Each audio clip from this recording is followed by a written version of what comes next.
In 1936, Lord and Lady Peter Wimsey, returning from a European honeymoon, are settling into their new home in London, where daily life is affected by the illness and then death of the king. The couple are personally happy, having resolved many of the problems in their relationship caused by character and circumstance, but must now tackle the practical details of bringing their lives together, including domestic and working arrangements, and social and family obligations.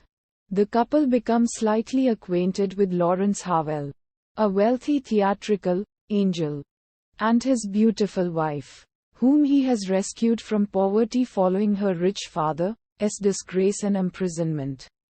After 2 years' marriage, the Harvells are famously still devoted to one another. And when she is found dead at their weekend cottage in the country, Wimsey is asked to help interview the distraught husband, and becomes involved with the investigation. He is also asked to undertake sensitive diplomatic duties connected with the problematic behavior of the new king. And as the 1936 abdication crisis looms, he gloomily predicts the coming war with Hitler's Germany.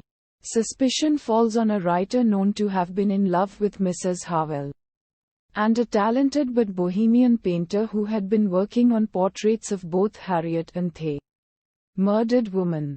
2 men who knew Mrs. Harvell's father in prison, and who have been blackmailing him with threats to harm her, are also suspected.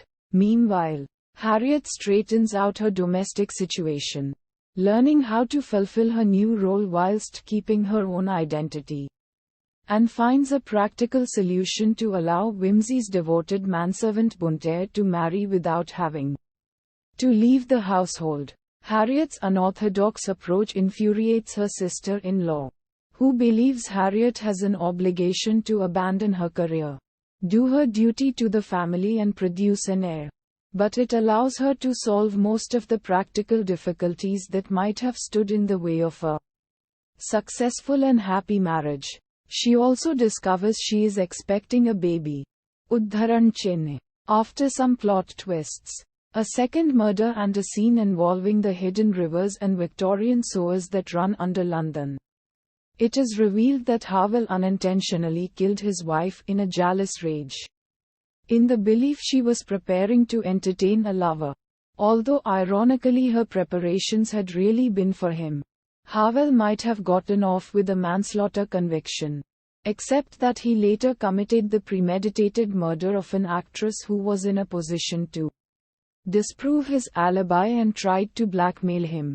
Harriet visits Harvell in prison to comfort him with the knowledge that his wife had not, after all, been unfaithful.